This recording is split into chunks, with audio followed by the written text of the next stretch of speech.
मंदिर में अगर दिया लगाने जा रहे हो, बाती लगाई है आपने मंदिर के अंदर, तो कुछ देर बैठिए, कुछ देर स्मरण करिए। हमारे यहां तो यहां तक कहा गया है कि किसी मुर्दे को अगर जलाया भी जाता है तो कपाल क्रिया तक रुकना पड़ता है कि थोड़ा रुकिए, कोई पीछे से आकर कुछ कर ना जाए। दीप जलाएं, थोड़ी देर रुकिए। और दीप का भी नियम है महाराज, दीप का भी नियम है। दिए में जो फूल बत्ती लगती है, गोल बत्ती लगती है, गोल वाली, ये बत्ती हमेशा कोई विष्णु भगवान की पूजन कर रहे हो, शिव जी की पूजन कर रहे हो, कोई अन्य देवता का अगर आप स्मरण कर रहे हो तो गोल बत्ती लगाई जाती है। भगवान के मंदिर में पूजन कर रहे हो तो गोल बत्ती लगाएं। लंबी बत्ती, लंबी वाली जो बत्ती होती है लक्ष्मी की पूजन में, देवी पूजन में, जितनी भी माताओं की आप पूजन करोगे, जितनी भी देवियों का आप स्मरण करोगे, उसमें लंबी बत्ती का प्रमाण है। पितरों की पूजन में लंबी बत्ती का प्रमाण है। पितरों को कभी गोल बत्ती नहीं लगती। आप मटके के पास में, परिंदे के पास में, जल के पात्र के पास में कोई भी अगर दिया लगाएंगे तो वहां गोल बत्ती रखकर लगाएंगे तो घर में लक्ष्मी नहीं टिकेगी। कई लोग कहते हैं कि परिंदे के पास, मटके के पास में, पानी के स्रोत के पास में जहां जल भरते हैं, हंडा रखते हैं, टंकी रखते हैं, वहां पर मटके के पास बत्ती लगाओ, दिया लगाओ, पितर शांत रहेंगे। तो पितरों को शांत करो, मना नहीं है, पर दिया लगाने का नियम है कि पितरों को अगर आप दिया लगा रही हो मटके के पास, परिंदे के पास, या अमावस्या के दिन पितरों के लिए अगर दीप लगा रही हो तो गोल बत्ती अगर लगाओगी तो कार्य कभी सफल नहीं होगा। धन आएगा जाएगा, टिकेगा नहीं। इसलिए पितरों के लिए अगर दिया लगाना है, पूर्वजों के लिए दिया लगाना है, पितरों के लिए अगर दीप लगाना है तो लंबी बत्ती लगाइए, लंबी बत्ती। महाराज लंबी बत्ती का प्रमाण हमारे यहां शास्त्र करता, गोल बत्ती का प्रमाण। और सुंदर चरित्र कहा, यदि आपके जीवन में बहुत ज्यादा लक्ष्मी से तकलीफ है, कष्ट बहुत ज्यादा है, या इसलिए शायद कहा जाता है कि भगवान को सर्वश्रेष्ठ कौन सा चंदन अच्छा लगता है। आपको पहले भी कथा में कहा, आगरा की कथा अगर किसने सुनी होगी तो उसमें वर्णन किया। भगवान को सर्वश्रेष्ठ चंदन कौन सा, भगवान को सर्वश्रेष्ठ चंदन कौन सा प्रिय है, वो कौन सा चंदन है जो भगवान विष्णु को लगाएं, राम को लगाएं, कृष्ण को लगाएं, वो कौन सा चंदन है जो श्री हरि को लगाया जाए।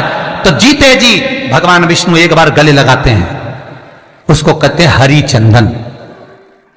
कौन सा चंदन है? हरि चंदन। हरि चंदन बाजार में नहीं मिलेगा, हरि चंदन आपको बनाना पड़ेगा। कैसे बनाना है?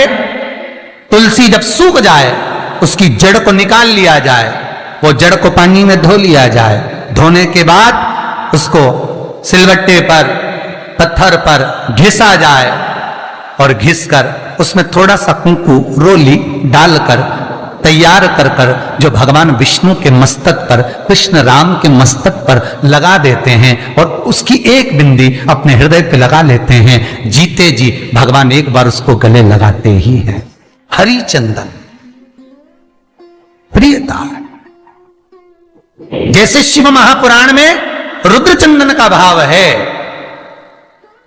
शिव महापुराण में रुद्र चंदन का प्रमाण दिया जाता है। अगर आपने लिंग पुराण पढ़ी हो तो उसका 5वां स्कंद अवश्य पढ़िएगा महाराज। और शिव महापुराण अगर पढ़ रहे हो तो उसका कुमार खंड पढ़िएगा, जिसमें रुद्र चंदन का प्रमाण है। रुद्र चंदन कैसा, रुद्र चंदन का प्रमाण कैसा? तो महाराज कहा, चंदन घिसकर, पीला चंदन घिसकर उस चंदन को 3 मुखी रुद्राक्ष पर लपेट लिया जाता है। 3 मुखी रुद्राक्ष पर उस चंदन को लपेटा जाता है। लपेटोगे उसके बाद उसको ऐसा गोल करोगे तो एकदम चिकना हो जाएगा, एकदम चिकना, ठीक है, एकदम चिकना हो जाएगा। और उस चंदन को आप शिवरात्रि के दिन, और कोई से भी महीने की शिवरात्रि, किसी भी महीने की हो, सब फलदायी होती है। अगर आप पंचांग में देखेंगे तो शिवरात्रि लिखी हुई आती है, हर महीने शिवरात्रि पड़ती है। किसी भी महीने की शिवरात्रि पर रुद्र चंदन, अर्थात जो चंदन का आपने 3 मुखी रुद्राक्ष में लेपन करा है, उसका गोला बनाया है, वो चंदन अच्छा मोटा मोटा कर लेना, अच्छा बढ़िया, ऐसा नहीं कि थोड़ा बहुत ही लगाओ, पूरा रुद्राक्ष दिखना नहीं चाहिए, पूरा लपेटकर उसको शंकर के शिवलिंग पर ले जाकर रख दीजिए और फिर धीरे धीरे शंकर भगवान का जल अभिषेक करना प्रारंभ कर दीजिए। वो चंदन पूरा धीरे धीरे शंकर के शिवलिंग पर डलना चाहिए। शंकर के मूल मंत्र श्री शिवाय नमस्तुभ्यम का जाप करिए। यह कहलाता है रुद्र चंदन। इस चंदन के अभिषेक से महाराज जो काम नहीं होता आप कर कर उस कार्य को प्राप्त कर सकते हो, सिद्ध कर सकते हो। रुद्र चंदन, हरि चंदन, रुद्र चंदन, ये वो चंदन है जो जीवन का सुख प्रदान करने वाले हैं, हरि तत्व देने। मंगल है, राहु है, केतु है, दशा बेकार चल रही है, लक्ष्मी नहीं आ रही, कष्ट बहुत है, फैक्ट्रियां नहीं चल रही, कहीं मत जाओ, मेरे शिव की शरण में जाकर एक बार शिव महापुराण को पूरी सुनो। शास्त्र के हटकर कुछ नहीं बोलेंगे, जो शास्त्र सम्मत है स्कंद पुराण में, विष्णु पुराण में, नर्मदा पुराण में, लिंग पुराण में, शिव महापुराण में, भविष्य पुराण में जितनी जितनी बातें लिखी होती है उसको छाट छाट कर लेकर आते हैं, आपको बता देते हैं कि आप ये कर लो, उससे फायदा मिल जाएगा। कोई ज्योतिषी नहीं, कोई कुछ नहीं, बस केवल भजन करो, शंकर का अनुमोदन करो और विश्वास रखो शंकर पर, तो किसी को 1 रुपया देने की जरूरत नहीं पड़ेगी। भजन करो, विश्वास शंकर पर रखना, जन्म मरण और परण वो देगा, सुख वो देगा, समृद्धि वो देगा। जिसके घर में बहु रिद्धि सिद्धि हो, जिसके घर में अमोद और प्रमोद पोते हो, जिसके घर में शुभ और लाभ दरवाजे पर बेटे बनकर विराजमान होते हो, जिसके घर में स्वयं अखंड सौभाग्य देने वाली पार्वती हो, जिसके घर में लक्ष्मी देने वाली लक्ष्मी बेलपत्र के पेड़ के नीचे झाड़ू लगाती हो, जो स्वयं सरस्वती को स्वर प्रदान करता है वो शंकर है। जब सब कुछ उसके पास में है, कुबेर का खजाना वो चोर को दे देता है, जब सर्वस्वता उसके पास है, तो आप इधर उधर डोलते क्यों हो? क्यों डोलो? उस पर विश्वास रखो। वो शंभु, वो शंकर, वो त्रिकालदर्शी, वो कैलाशी, वो अविनाशी सुख देगा, आनंद देगा। पाने का तरीका केवल उसको रिझाओ। जो मंदिर आपसे दूर हो, जिस मंदिर में कोई नहीं जाता, जिस मंदिर में कोई दिया तक नहीं लगाता, उस मंदिर में तुम जाओ और उस मंदिर में एक दिन जाकर प्रकाश कर कर आना, एक बार दिया जला कर आना, मंदिर की सफाई कर आना, शंकर जी पे जल चढ़ाकर उनको स्नान कराकर कोई पत्ती पेड़ पौधे के पास में तोड़ के चढ़ाया आना। 2-4 बार कर कर देखना कितना शांति, कितना धीरज, कितना आनंद, कितनी समृद्धि, कितनी लक्ष्मी मिलती है। तुम करोगे तुम्हारा पेट भराएगा, हम करेंगे हमारा पेट भराएगा। स्वयं करिए। ओ ब्रह्मलोक के देवता ब्रह्मा हैं, बैकुंठ के देवता भगवान विष्णु हैं, और मृत्यु लोक का अगर कोई देव है तो वो महादेव है, केवल शंकर, केवल शिव, मृत्यु लोक का देव।